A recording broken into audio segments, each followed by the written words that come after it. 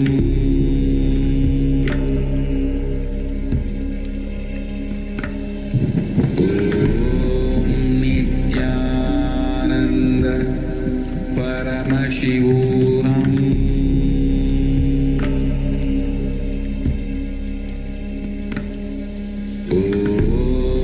Nithyananda Paramashivoham.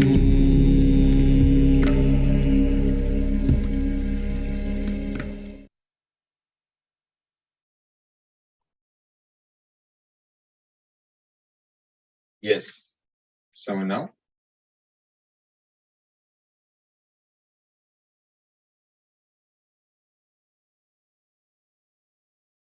so once you manifested the power of body scanning, you can pen down what was revealed. So take a few minutes for this.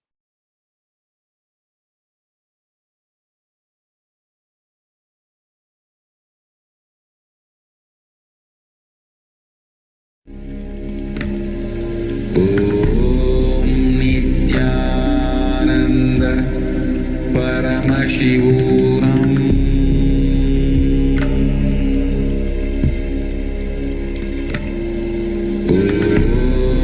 Nithyananda Paramashivoham.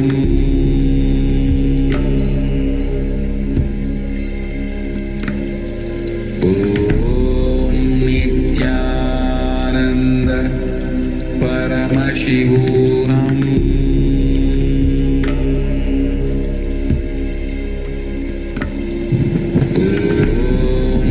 Nithyananda Paramashivoham.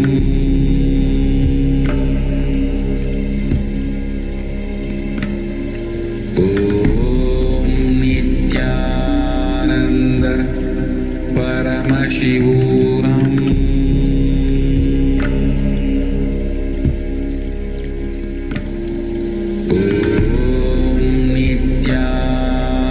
Nithyananda Paramashivoham.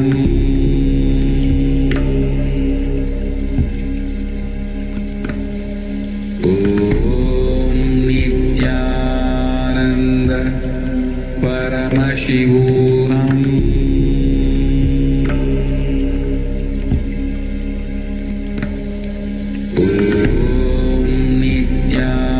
Nithyananda Paramashivoham.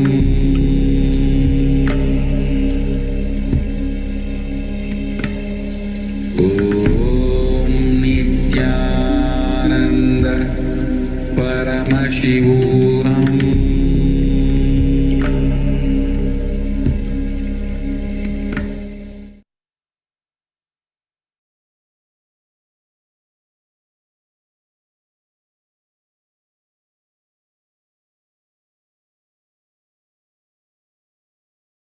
Yes. So now you can stop the video recording.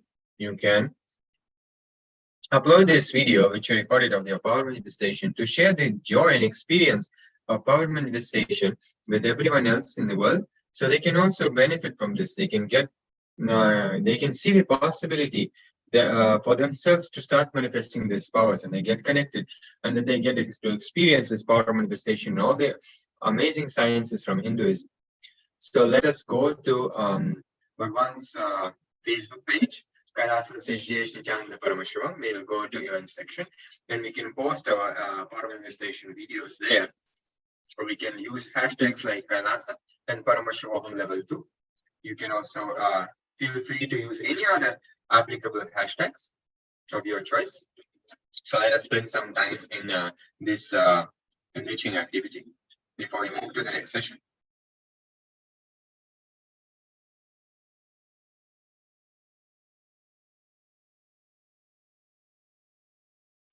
Nithyananda Paramashivoham.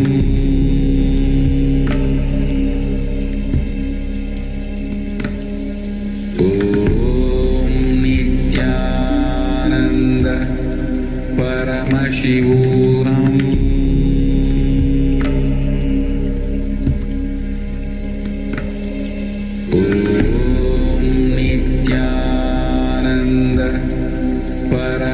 Paramashivoham.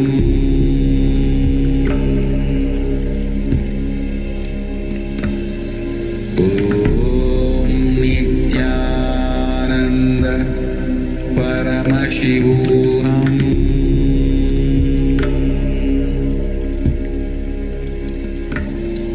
Om Nithyananda Paramashivoham.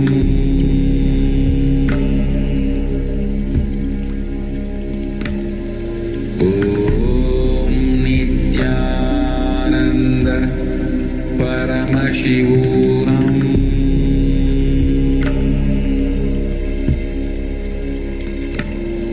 Om Nithyananda Paramashivoham.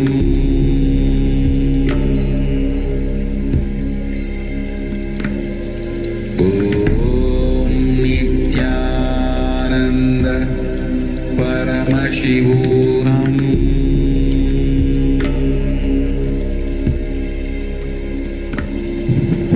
Om Nithyananda Paramashivoham.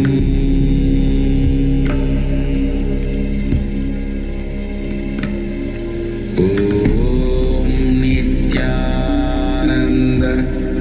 Paramashivoham.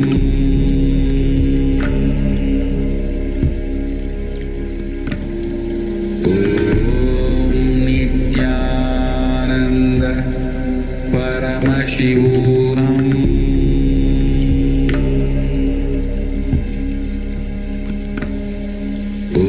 Om Nithyananda Paramashivoham.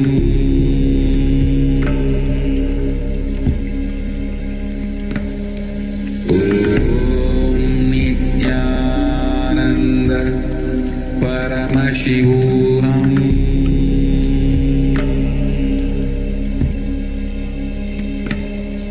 Om Nithyananda Paramashivoham.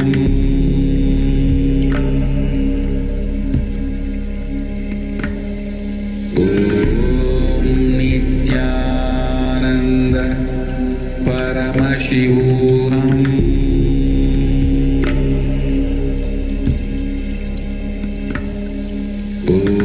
Om Nithyananda Paramashivoham.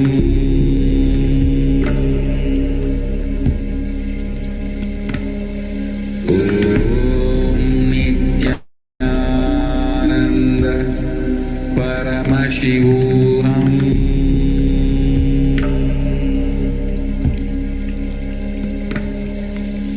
Om Nithyananda Paramashivoham.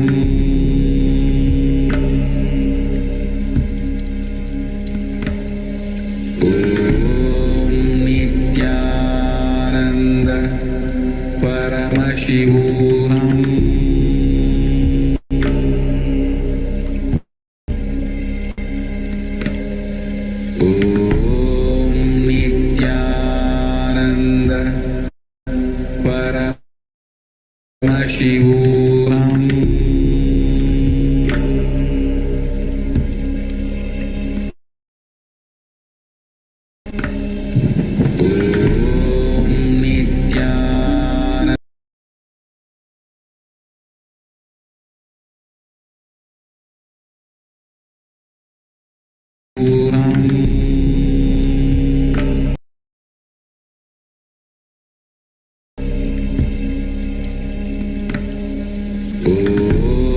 Om Nithyananda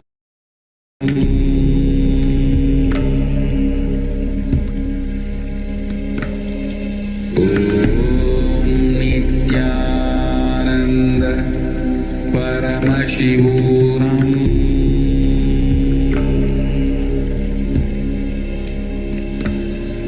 Om Nithyananda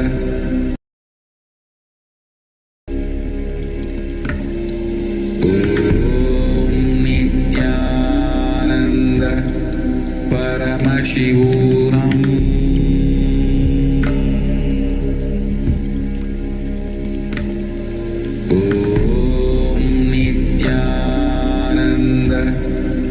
Paramashivoham.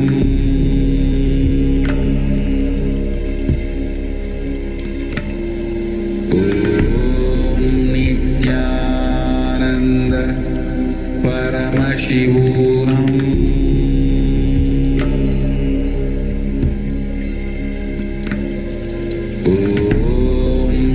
Nithyananda Paramashivoham.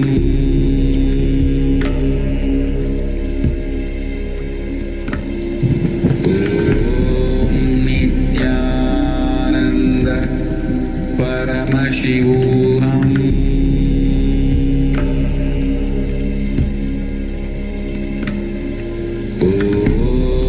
Nithyananda Paramashivoham.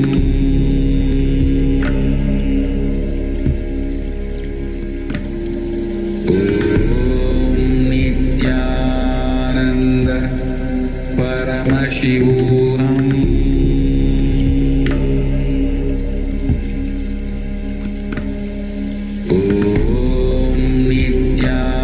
Nithyananda Paramashivoham.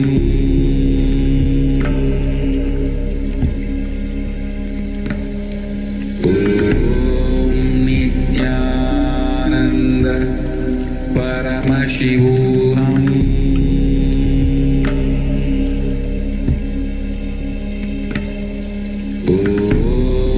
Nithyananda Paramashivoham.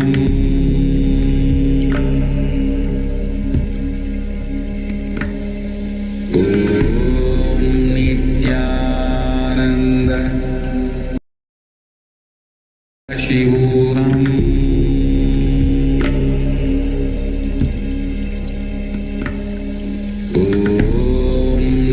Nithyananda Paramashivoham.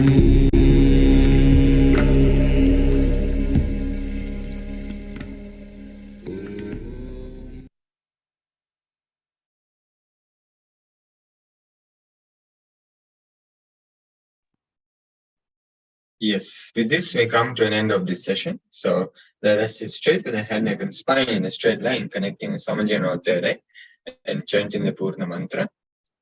Om Purnamadav Purnamidam Purnat Purnamudachyate Purnasya Purnamadaya Purnamevavashishyate. Om Shanti Shanti Shanti. Harihi Om Tat Sat. Sarvam Bhagavat Shri Nithyananda Paramashiva Padukarpanamastu. Om Nithyananda.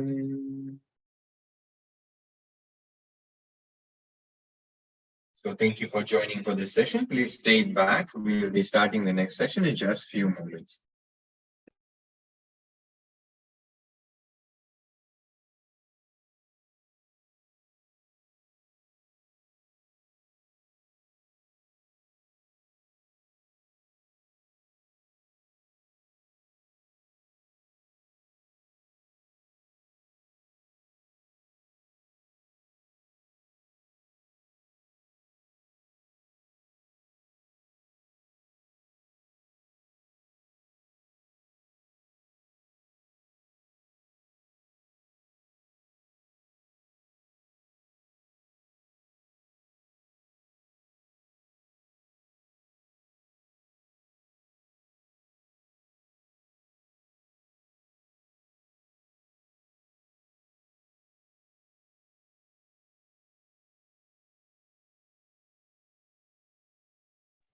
Yes. So let us start the next session. We'll start as always with Sadguru Vandana. So this is straight to the head, neck, and spine in a straight line, connecting to Swamiji and Adhyaya, chanting the Sadguru Vandana. Nithyanandam Paramasukhadam Devajnanamurtam Dvandvatitam Gaganasadrisham Tattvamasyaadhyaksham Ekam Nityam Vimalamachanam Sarvadi Sakshibhutam Bhavadatītam Tribunarahitam Sadgurum Tam Namami.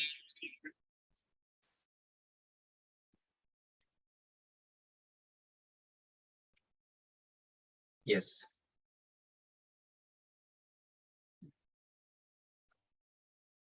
So the quick security measure from KAILASA's National Security Agency. These are mandatory to follow. The photography, video, and audio recording of any kind is strictly prohibited during all sessions. Please be on mute, be on camera throughout the class. If you need to step out in an unavoidable situation only, please inform the district security officer. This session is about the spiritual healing, which is the science of superconsciousness, revealed by none other than the Supreme Pontiff of Hinduism, Nithyananda Paramashivam.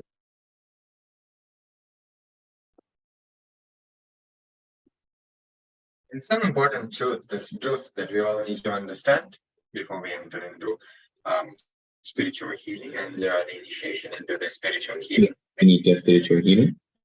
That the human body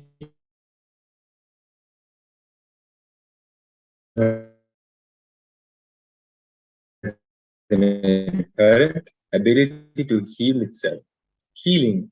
Now, let us have a brief introduction to the energy healing.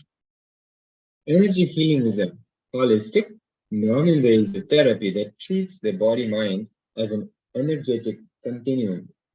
Any physical or mental disease is an indication that there is a blockage in the energy flow. Many times, merely clearing these blockages is enough, as the body's natural healing abilities take care of restoring the affected part of health.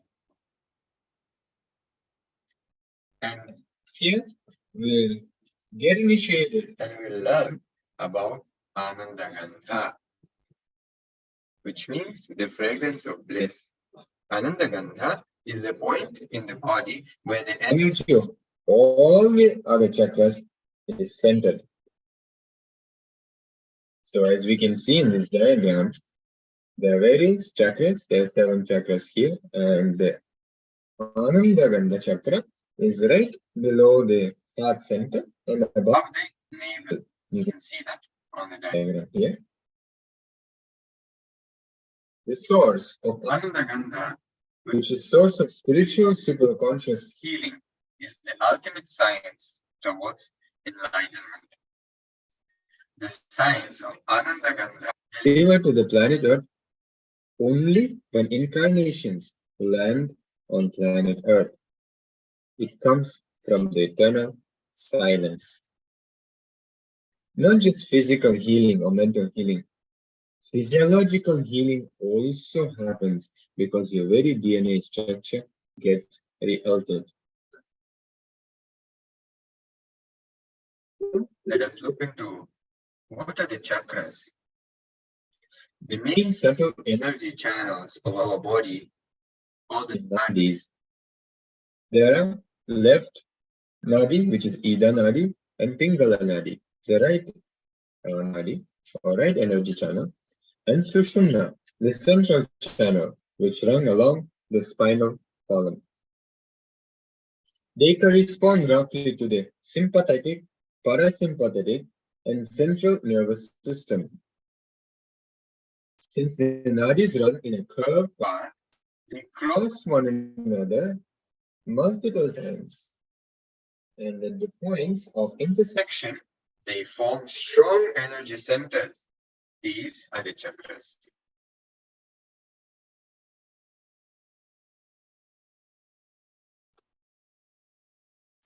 Chakras are subtle energy powerhouses which are responsible for spinning and drawing the universal life force, prana, into the body. They also act as batteries to store this energy and distribute it to the surrounding areas of the body.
Healer's initiation is straightway related to your enlightenment.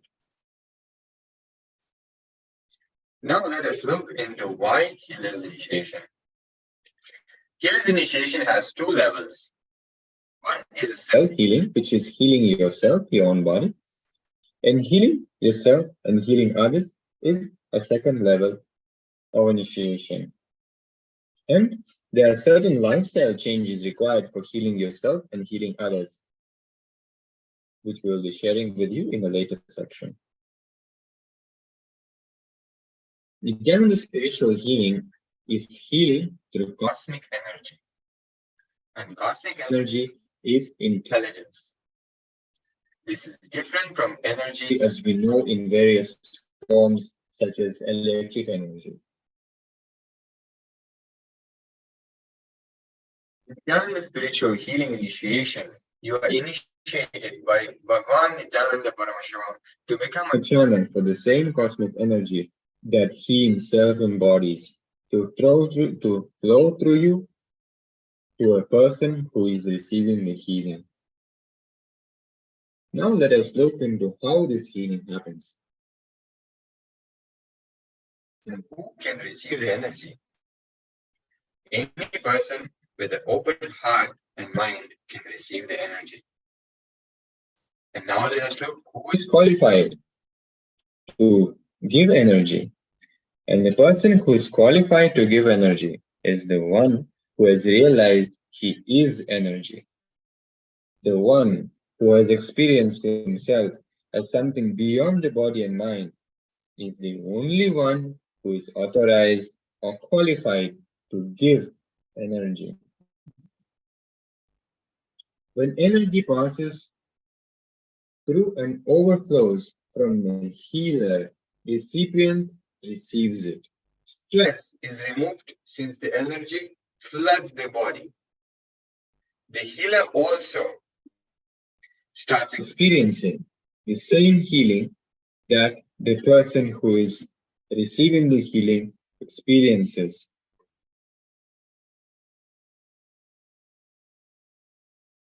Energy restores the intelligence of the body, consciousness to the mind, and rich vibrancy to life. It just brings back the person in touch with his true nature of bliss, which can never be lost. And this kind of healing results in permanent, this kind of healing and meditation results in permanent effects.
It rejuvenates the whole being, and wherever there is imbalance, with its very intelligence, it balances, the balance gets corrected, and it does not exist anymore. The person is transformed by the healing energy, and he experiences health and enthusiasm in life.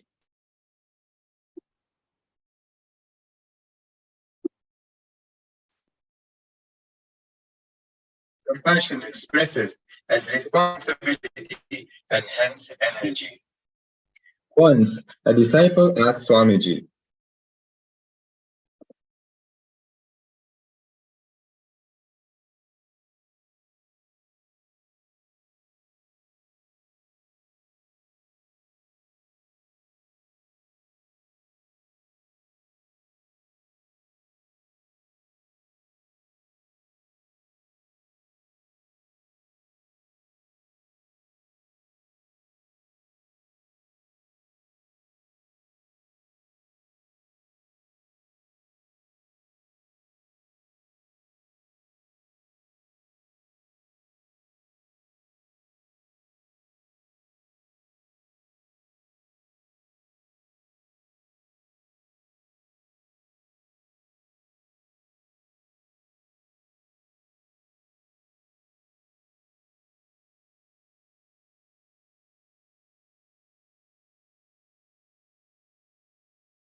The healing energy rejuvenates the whole being, and wherever there is imbalance, by its very intelligence, the imbalance is corrected and the disease does not exist anymore. The person is transformed by the healing energy and experiences health and enthusiasm energy.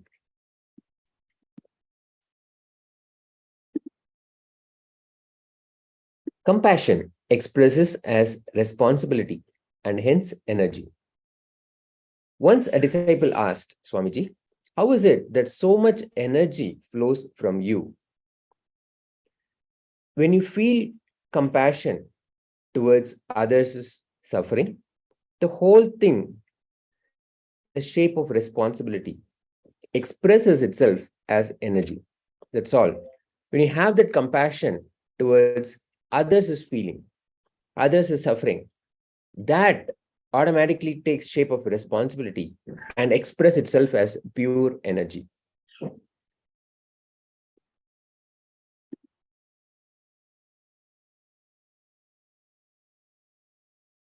The Vijnana Bhairava Tantra beautifully says, Jnana prakashakam sarvam sarvenatma prakashakaha ekamikashva bhavatmatjnanam jneyam vibhavayate. Staying in Ananda, all things are revealed by jnana or knowledge, and the self of all the knower. By reason of their nature being the same, one should contemplate on the knowledge and the knower as one and the same. You will be surprised. This great science, Raja Vidya, Ananda, this word is used throughout Sanskrit language in only one place by Shankara in Vishwanatha Ashtakam. The Atma Pramana for the signs of initiation, healers, healing happening. Swamiji shares beautifully his first healing experience. He says, I left home at the age of 17 and spent several years wandering the length and breadth of India. During my wandering days, once I was returning from Tapovan in an army truck. In those trucks, there would not be seats, only wooden planks tightened with bolts and nuts. Suddenly, the truck went over a big bump and I flew and fell on the wooden plank. My backbone hit the bolt and cracked. The doctors took an X-ray and said that I should take rest for 30 days. 30 days was too long a time for me to stay in one place just taking rest. I did not bother about the doctor's instructions, did not take any treatment, and just put my hand on the injured area. That's all. It got healed. That was when I realized the power of healing that our body carries in itself.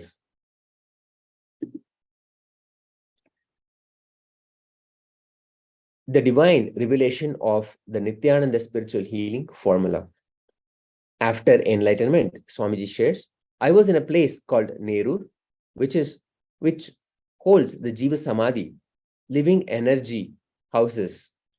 Jiva Samadhi is a living energy house of an enlightened being, Sadashiva Brahmendra. The teachers at the Polytechnic College where I studied came to meet me. She had heard about my healing powers. She asked me, why don't you initiate me into your healing? At the moment, I was close to the Jiva Samadhi of Sadashiva Brahmendra. I could feel the master's presence. Suddenly, I heard a sound. When I turned, I saw Sadashiva Brahmendra standing there right in front of me. He gave me a tuft of darba grass and told me to give it to the teacher and tell her to start healing with it. Just as the thought how entered my inner space, the formula for transferring the healing technology was revealed. I use this divine knowledge to transfer to others the divine experience I myself had. I initiated my teacher as the first Nithyananda spiritual healer. This is the history of the unique, effective, and divine method of healing, Nithyananda spiritual healing, which has sprung forth from the enlightened consciousness.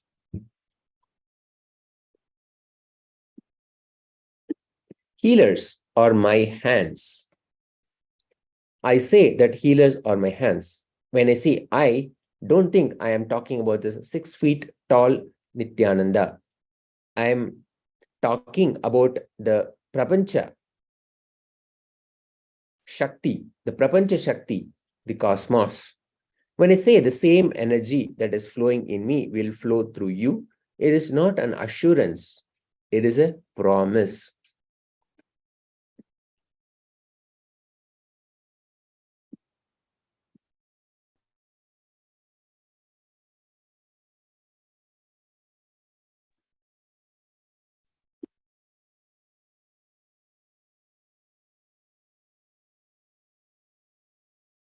Most enlightened masters, one of the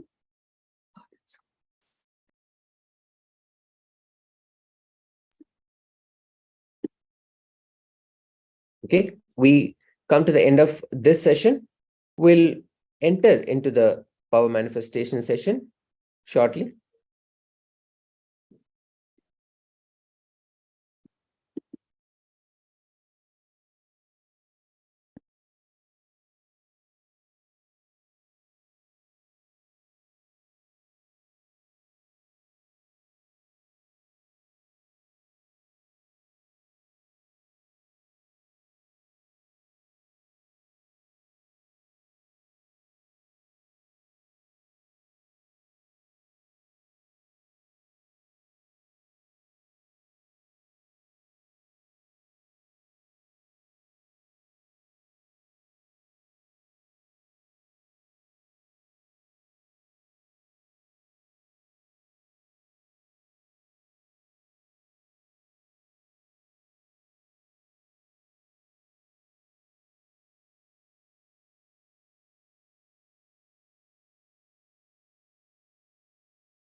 We'll enter into the power manifestation session. As always, please ensure that there is no photography, video, or audio recording of any kind, and ensure that you're on mute and your camera is on. And a disclaimer that there is no reproduction or storage of any kind. And please follow all procedures, all precautionary measures before you follow the program. Continuing with the power manifestation, extraordinary powers of the divine. In this session, we are going to manifest the power of body scanning. In the previous session, we saw how Swamiji, the Supreme Pontiff of Hinduism, Bhagavan Nithyananda Paramashivam, was able to transmit an experience that happened within him, the experience of healing others. He realized that the healing energy expressing through him was able to heal his back just by placing his hand. And when he was near the Jiva Samadhi of an enlightened being, he was able to also give this power, transmit this power, initiate another person into this power, into the power of healing. Now, with that powerful cognition, that it is possible to have the transmission of powers happen, that just by initiation, we can receive the same powers that are expressing that the Supreme Pontiff of Hinduism, Bhagavan Nithyananda Paramashivam, is expressing. The same powers we can also manifest is the powerful cognition we can take away from the previous session. And now we enter into this session and manifest the power of scanning the body.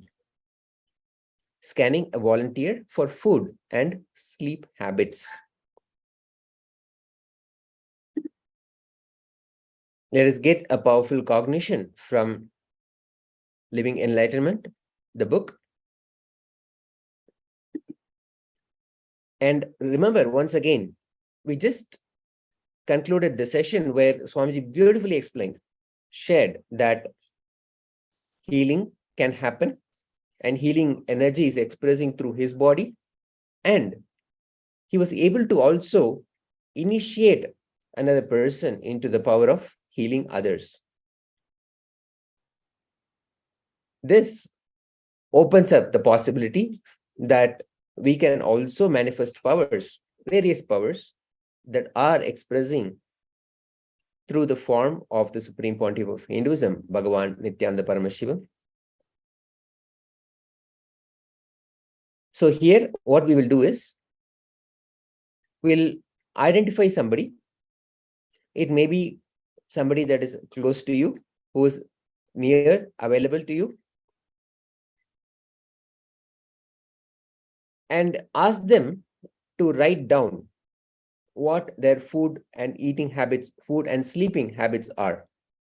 Maybe they eat 2 times a day or 3 times a day, and they sleep 6 hours in the night, or maybe 8 hours in the night, or every day they take a nap in the afternoon, or whatever may be the sleeping pattern, the sleeping habits and the food habits. Ask the person who's nearest to you to write this down, not reveal to you, but write this down. Even the person who you are with may have some habits that we are not familiar with. So let them write all their habits in detail. Maybe they prefer liquid forms of food to solid. Maybe they prefer caffeine, they prefer fried foods, whatever they may be. Or maybe they are vegan, something. So let them first write it down on a piece of paper. And then first turn on the video recording for yourself. Connect with the Supreme Pontiff of Hinduism, Bhagavan Nithyananda Paramashivam, invoking his presence in the third eye, and ask him to reveal the food habits of the person, and then write down whatever was revealed to you through the third eye. And then after that, we'll match and see your revelation, what was revealed to you, and what the person has written down. Okay, I hope this is clear. First, have the person to write down all their sleep and food habits. Turn on the video of your own manifestation.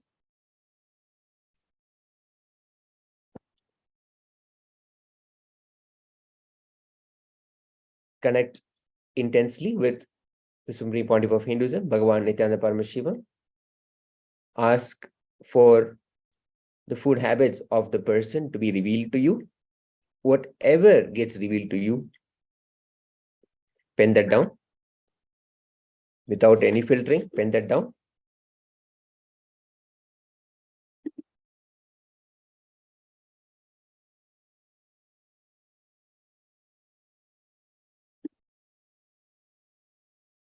And most important thing, do not forget to comment. If you are joining us on YouTube, you can post, comment how your experience is after you have finished the exercise, the manifestation. It is a power manifestation. After it is completed, you can comment and let us know how the manifestation was.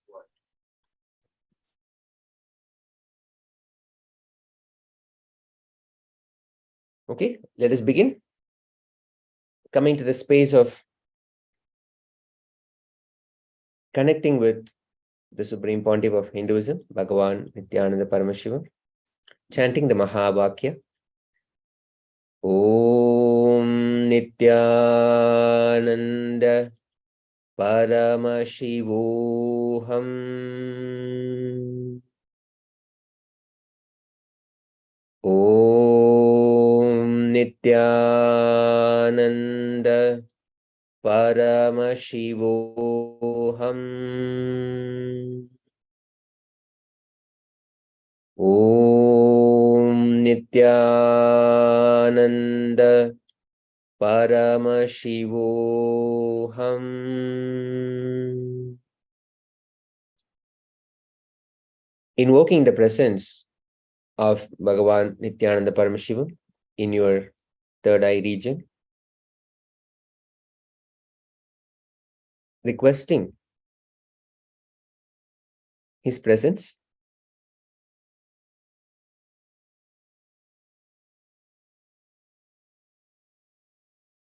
again and again, coming back to the space of I am Nithyananda Paramashivam. Anything else that you think of as you is simply delusion.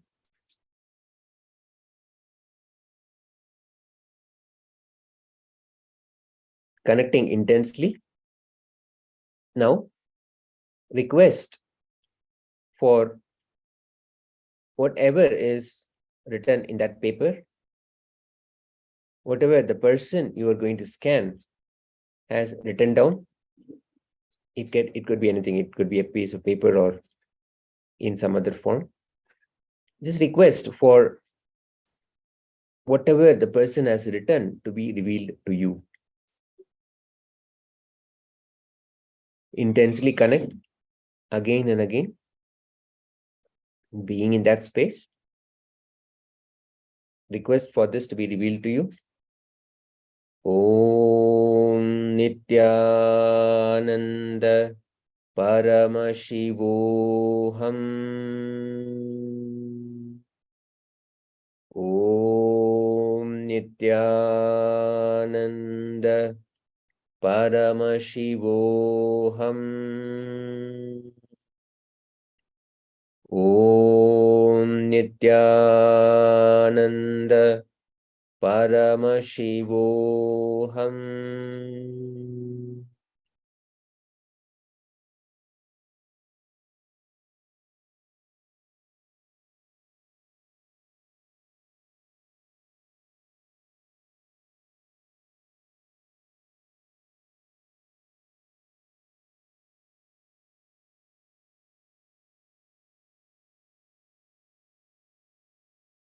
Okay, now it's time to verify what was revealed to you and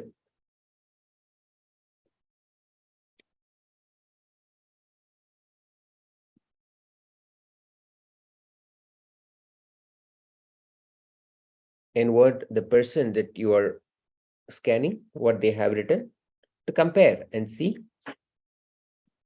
Now, once again, we'd like to remind that more than anything, you being in the space of oneness with Paramashiva, with Bhagavan Nithyananda Paramashivam, that is the essence of our manifestation. So do not worry about how accurate, how right or not right the result was. the real result is that you enter into the space of oneness and manifested this power. Now, don't forget to share your experience on the Facebook page of Bhagavan Nithyananda Paramashivam. You can go to events and share with the hashtag KAILASA and hashtag Paramashivoham level 2. Just take a moment to do this. This will serve two purposes. One, you will be able to see your own track of how your power manifestation is happening over even multiple days. And second is it will also inspire others to manifest powers. The power manifestation is a possibility that the Supreme Pontiff of Hinduism, Bhagavan Nithyananda Paramashivam, has opened to every one of us. And the more and more that we manifest, the more the powers start to express through us. So, thank you all so much for joining this power manifestation session. We will enter into the next session and continue with the next session. We'll end this session with the Purna Mantra. Om Purnamada Purnamidam Purnat Purnamudachyate Purnasya Purnamadaya Purnamevavasishyate. Om Shanti Shanti Shantihi. Hari Om Tat Sat. Sarvam Bhagavat Sri Nithyananda Paramashiva Padkarpanamastu. Om Nithyanandam.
Now, this session is about the lifestyle of a healer.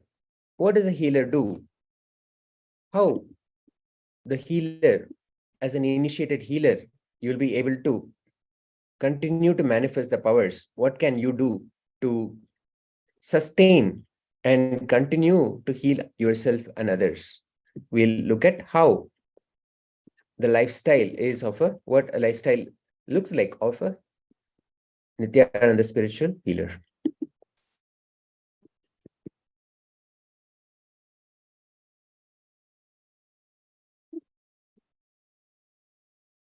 If you're healing yourself,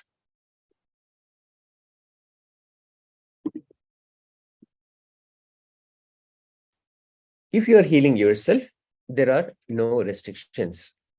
If you are healing others, then say no to drinking, smoking, and eating non-vegetarian food. As we earlier saw, there are two options. You can choose to heal yourself, or you can choose to heal yourself and others. If you choose to heal others, then say no to drinking, smoking, and eating non-vegetarian food. And this is why we say no to drinking, smoking, or eating non-vegetarian food after healer's initiation. When you meditate and practice healing, you'll have a beautiful and continuous energy flow. In that high level of energy, if you drink the low energy alcohol and this high energy of meditation would oppose each other. Indulging in these practices creates a negative energy in the body. This initiation infuses so much of high level energy. It's a beautiful and continuous energy flow. Anything that is consumed that brings in low energy, they oppose each other. And we will not be able to sustain this conflict. This is a commitment by you to yourself. Do not suppress yourself. Do not fight yourself. You know it is not good for you. So also understand and internalize that drinking, smoking, or eating non-vegetarian food will oppose the beautiful energy flow in you that will happen through healing. So the idea here is not to suppress yourself, not to fight with your desires, fight with yourself, but to clearly understand, to clearly reason with yourself, saying, I know this energy is a beautiful flow and it is happening through healing. I do not want any low energy to enter into my system, into my body, into my being. So I choose not to do this. From a beautiful space of understanding and decision, you can arrive at this. There is the healer's oath. All discipline should happen with understanding. Nothing should be practiced as a rule. Everything should be done by understanding and internalizing. These are the primary guidelines of healing. The first and foremost is you will never refuse healing service to anyone or anything in need of it, be they be people, animals, plants, or even inanimate objects. Any personal conflict or difference in ideology with a person should not come in the way of you providing this service to that person. Ishavasya Upanishad says, Ishavasyam idam sarvam, all that exists is energy. There is nothing like animate or inanimate. What you refer to as inanimate objects merely have lower energy. That's all. Any personal conflict or difference in ideology with a person should not come in the way of you providing this service to anyone. You may refuse this service to anyone or anything only when your personal life might be in danger. There is only this exception that you can carry. The only situation where you may refuse this service to anyone or anything is when your personal life might be in danger. Nithyananda spiritual healing prayer should always be offered as a free service. This is another primary guideline.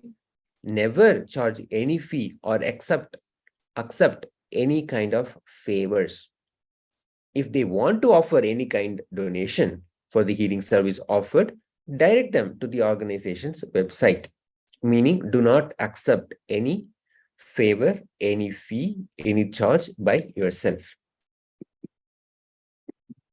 Suggest you offer your healing services regularly and voluntarily at a center near you, or start a healing center at home. Here you can find the list of extended campuses of Nithyananda Hindu University where the healing can happen. You can visit www.nithyanandahinduuniversity.org. Now let's look at the responsibility of a healer. Making responsibility as our very nature. The healer's initiation is an opportunity to give to others the great gift that we have received ourselves. Now, someone has been responsible for bringing you to me, and therefore something has been added to your life, is it not? Now you can reflect on this. Someone was responsible for bringing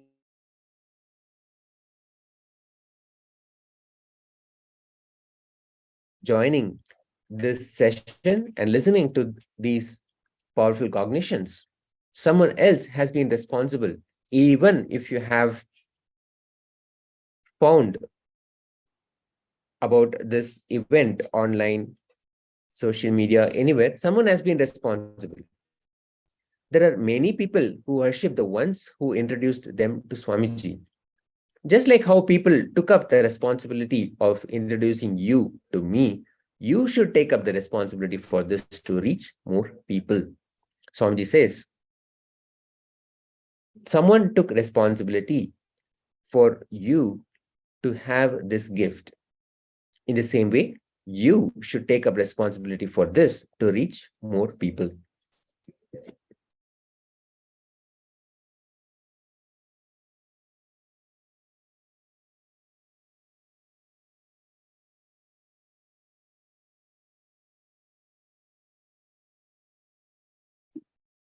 Only if we take up responsibility for everything that happens in our lives, we will start expanding.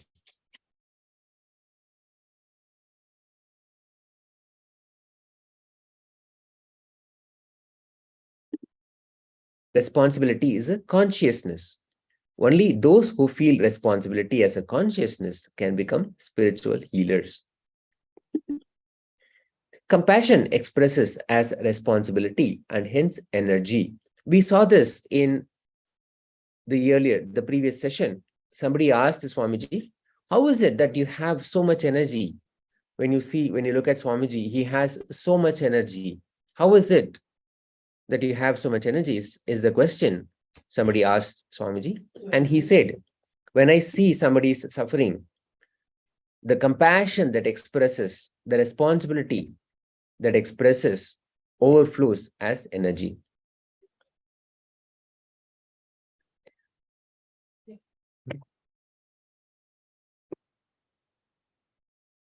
Swamiji here says, be very clear. You can stand up only if you feel responsible for people's spiritual upliftment. When you stand up with responsibility, you expand and the divine energy flows through you. There's a beautiful technique for having the divine energy flowing through you. Simply picking up, standing up with responsibility. When you feel compassion towards others suffering, the whole thing takes the shape of responsibility and expresses itself as energy. That's all. And this is exactly what Swamiji shared, how he's always carrying tremendous energy around him. Swami Vivekananda's motto for his mission was, Atmano Mokshartam Jagat Hitayacha. He describes the goal of his mission as for spiritual liberation as well as bringing good to humanity. He implies that without taking up responsibility for the good of the world, you cannot talk of spiritual liberation. They both go simultaneously, hand in hand. Now let's look at the procedure of spiritual healing. Nithyananda's spiritual healing technique is that it is not only helps the person you're healing, but also helps in your own spiritual growth. For social reasons, you can directly touch and heal only people of your gender. For the opposite gender, please use the healing stick provided to you during the healer's initiation. Let's look at the procedure of spiritual healing. Place your palms on the area to be healed or on the Sahasrara Chakra, the Sahasrara Chakra being the top of the head of the person being healed. Close your eyes and visualize Swamiji's face and bring your awareness to the Ananda Gandha Chakra.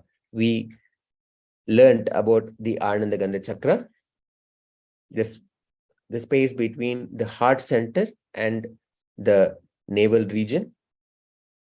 The Ananda Gandha Chakra is opened when you get initiated into becoming a healer, into a spiritual healer by the Supreme Pontiff of Hinduism, Bhagavan Nithyananda Paramashivam. Placing the palms on the area to be healed or on the Sahasrara Chakra, closing your eyes, visualizing Swamiji, and bringing awareness to the Ananda Gandha Chakra. And intensely connect to manifest the power of healing. Om Nithyananda Paramashivoham, the Mahavakya. Immediately, you'll find energy gushing forth from your Ananda Gandha. Bring your awareness to the Ananda Gandha Chakra and simply relax into yourself. Don't worry about the energy flow, how it will happen, how much will happen. Don't worry about it. It will happen on its own. Once you have relaxed into yourself, feel only the boundless energy flowing through you. Continue as long as you feel the person is drawing the energy. You will sense this effortlessly. Your hands will automatically drop once the person has had enough. So you do not have to worry about when you should stop. Automatically, your hands will drop. Have a picture of Swamiji in the room you are healing. Let your body language show care and concern.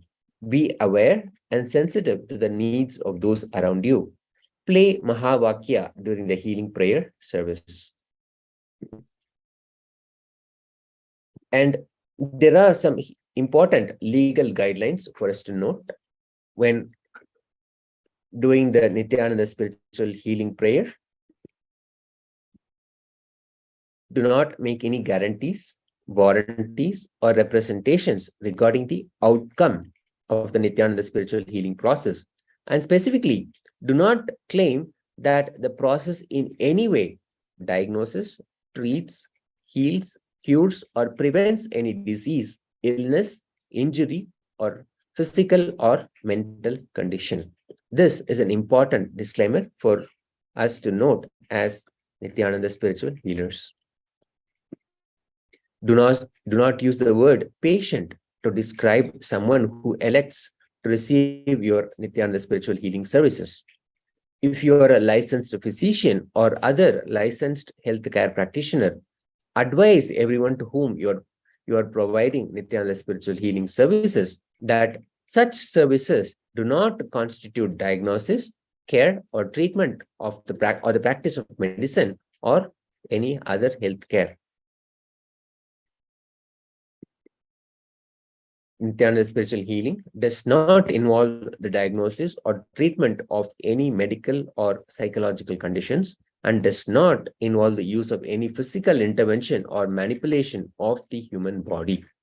Any benefit that an individual experiences comes from within himself or herself based on his or body's ability to heal on its own. Understand and acknowledge that your participation in the Nithyananda spiritual healing program is on a voluntary basis. Do not charge or accept any fees or favors for Nithyananda spiritual healing services that you may provide to others. Do not provide Nithyananda spiritual healing services if you are suffering from any physical, mental, or psychological disorders, or if you are taking any medicines for any physical, mental, or psychological disorders. If you become aware that an individual who has requested your Nithyananda spiritual healing services appears to suffer from a mental disorder, do not provide Nithyananda spiritual healing services and recommend that he or she seek attention from an appropriate licensed healthcare practitioner or mental health care provider. If you are a licensed physician or other licensed healthcare practitioner, do not engage or claim to engage in medical diagnosis, care, or treatment, or in the practice of medicine or any other healthcare profession in conjunction with any of your activities as a Nithyananda spiritual healing practitioner.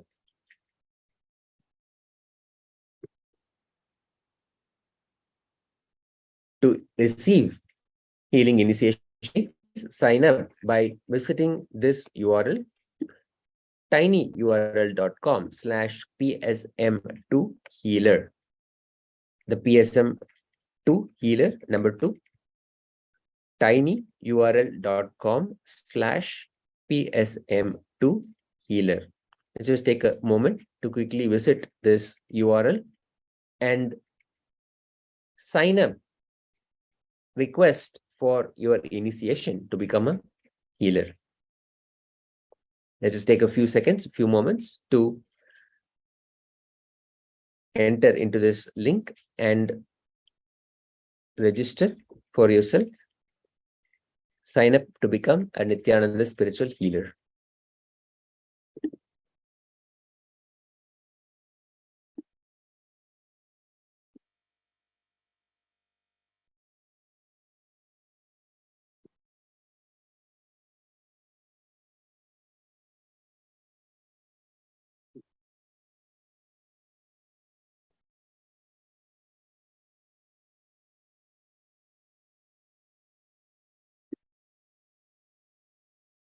Okay, now this will be an important gift for you, especially if you're aspiring, if you're registering to become a Nithyananda spiritual healer.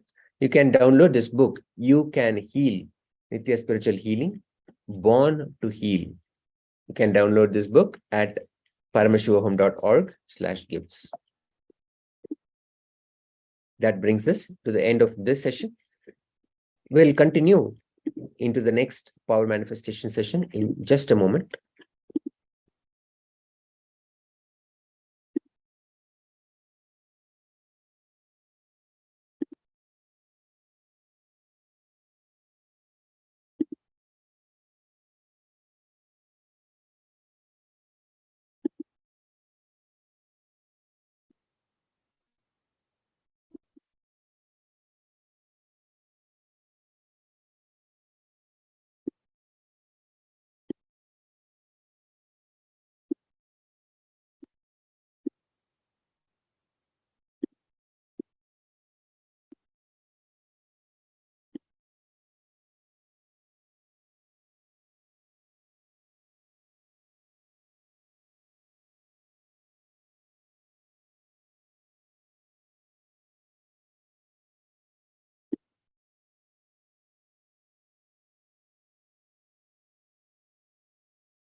Now, let's enter into the power manifestation session.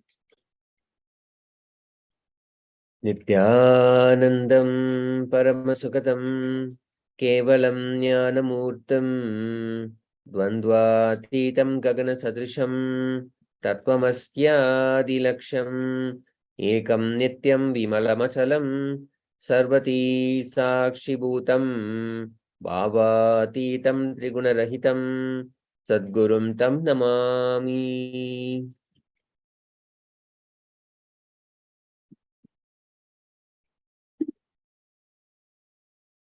A reminder again that no photography, video, or audio recording is allowed, and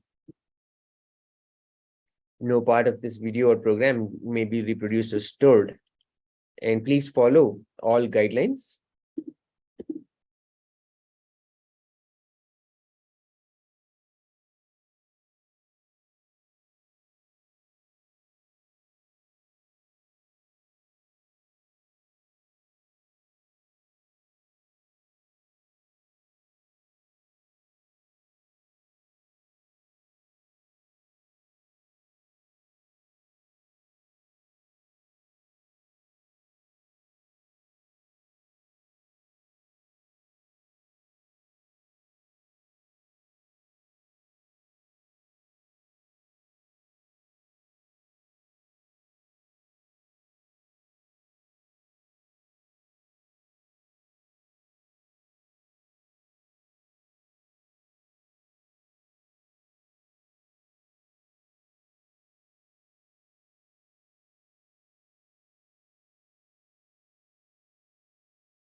Sorry about the technical glitch. We are back. Thank you so much for waiting. We will continue the power manifestation.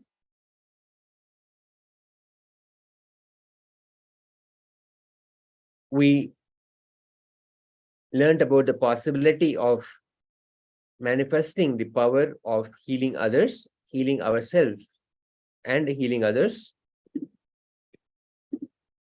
Now we will enter into the power manifestation, where we are manifesting the power of body scanning.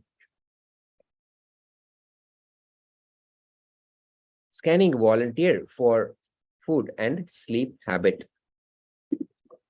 Once again, we'll receive a powerful cognition from the Living Enlightenment, the book Gospel of Bhagavan Nithyananda Paramashivam. Now, getting the first step is to identify somebody who you will be able to scan, who is near to you and who is available. And what we can do is identify somebody who's closer and who you can connect with.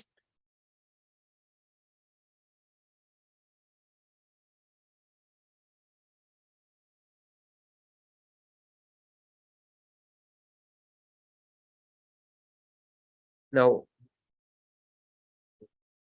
first what we'll do is we'll identify the person and ask them to write their sleeping patterns. What sleeping patterns they may have. Maybe they sleep less, they sleep more, they sleep for 4 hours or 6 hours, whatever that may be. We'll ask that person to first write down, not reveal to you, not share it with you, but first write it down. Maybe on a piece of paper or maybe on a device that they have themselves. And then let's start the power manifestation by turning on the video recording for yourself. How the power manifests, how you are manifesting the power will record on video.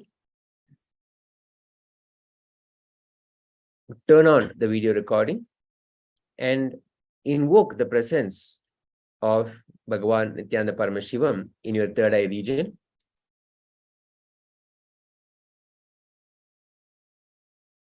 And request whatever is shared by the person is revealed to you.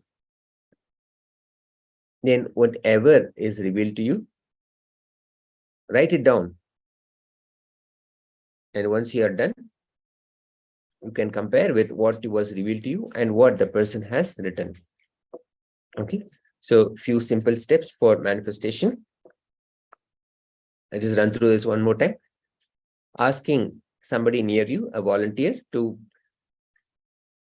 write down their sleeping habits, intensely connecting with Bhagavan Nithyananda Paramashivam in your third eye, invoking his presence in your third eye, and asking for whatever the person has written down to be revealed to you. And whatever gets revealed, write it down on a piece of paper. And once you are done writing, get whatever the person has written and compare with what was revealed to you. Okay, let us start.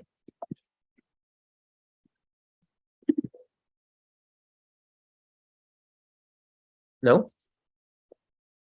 just a few seconds for the person to write down, for the person to share. Meanwhile, you can close your eyes and intensely connect with the Supreme Pontiff of Hinduism, Bhagavan Nithyananda Paramashivam.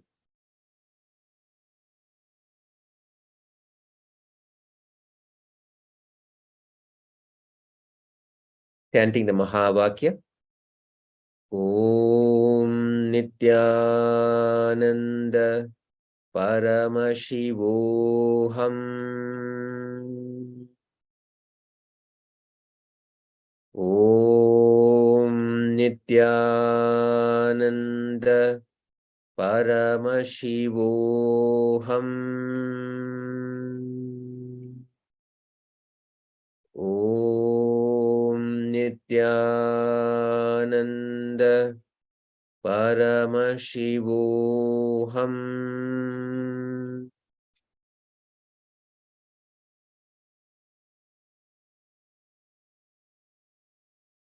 Being in the space of oneness, requesting, invoking the space of Paramashiva, the presence of Bhagavan Nithyananda Paramashivam in your third eye. Again and again, remembering, I am Nithyananda Paramashivam, and anything else that I think of me as myself is a delusion that I do not need to carry.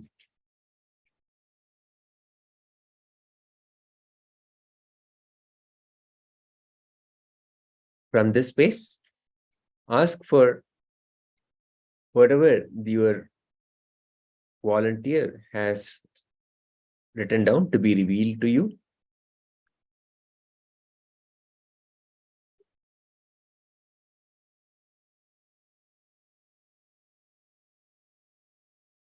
Om Nithyananda Paramashivoham.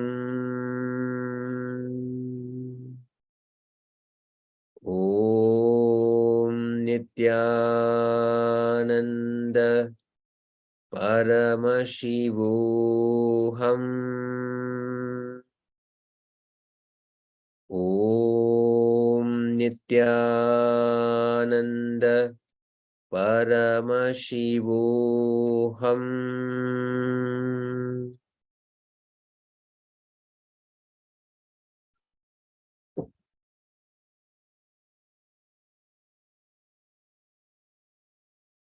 Now, when you're done, you can write down whatever was revealed to you. Do not filter anything. Whatever was revealed, even if you feel that you know the person and whatever is revealed is different from what you already know, what you may already know,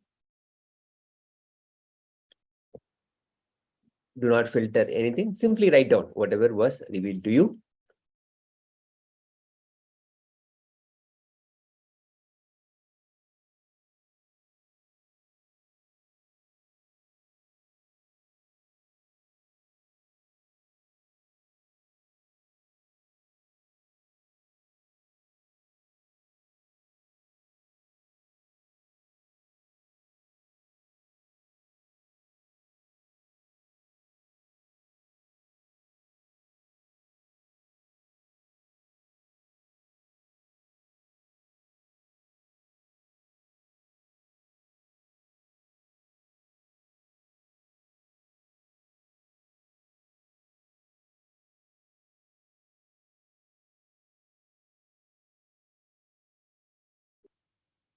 Okay, now you can compare what was written down and what was revealed.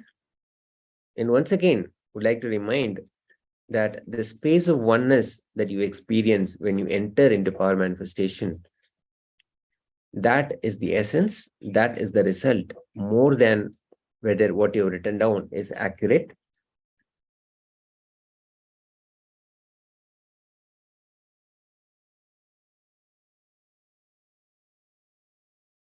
Now, whatever video recording that you did of yourself manifesting the power, share it on social media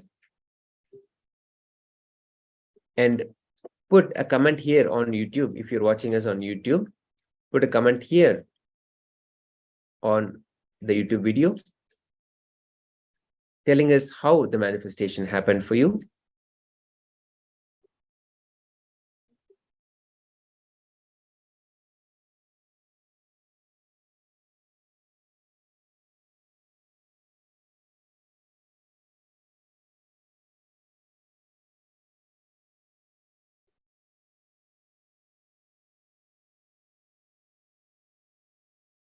Let us know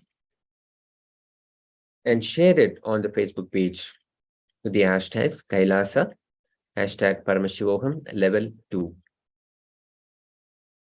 This will be your record of how your power manifestation is progressing.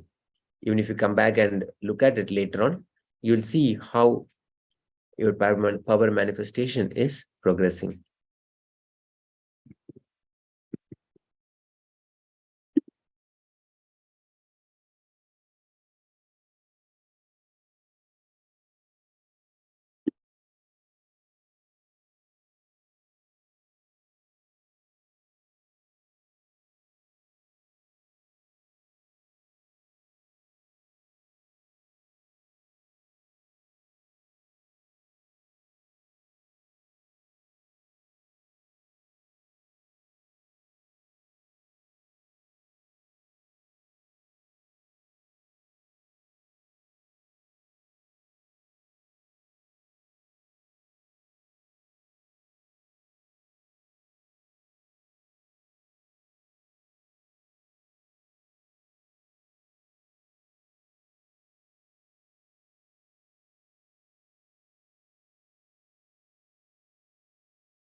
Nithyanandam, welcome back. We'll begin with this Sadguru Vandanam, invoking the presence of the Supreme Pontiff of Hinduism, Bhagavan Nithyananda Paramashivam. Nithyanandam Paramasukadam Kevalam Jnanamurtam Dvandvatitam Gagana Sadrisham Tatvamasyadilaksham Ekam Nityam Vimalamachalam Sarvati Sakshibhutam Bhavatitam Trigunarahitam Sadgurum Tam Namami.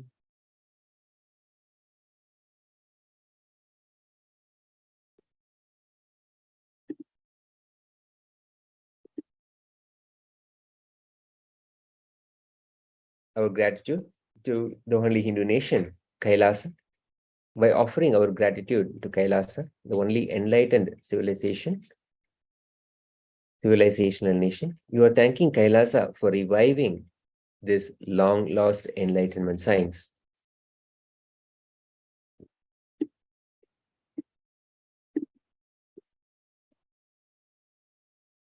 A few important announcements for security measures. Please note that there is no photography, video, or audio recording of any kind during all the sessions.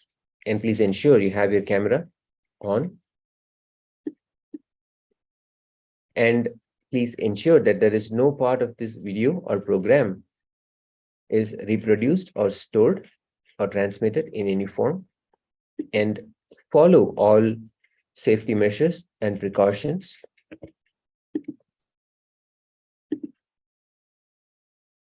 Now, in this session, we'll look at Kalpataru, how you can manifest your reality. This session introduces the signs that we can manifest our own destiny and plant our future. In this session, you learn how to get what you want in life, how to rewrite your future with confidence, regardless of any past difficulties, and how to harness your inner potential Kundalini energy to create your reality as you wish. Now let's address the important question of, is the world the way it is? In our lives, we have things which we wanted to have, and we have them, and we are happy about it. And then there are things in our life which we wanted to have, but we don't have them. That makes us unhappy. And then there are things that we don't want, but we have them in our lives anyway, which makes us confused. Why is that? Why is the story of our life written in that fashion? Let's take a couple of minutes and contemplate. Ask yourself, who wrote this story of my life? Why did they write it the way it is now?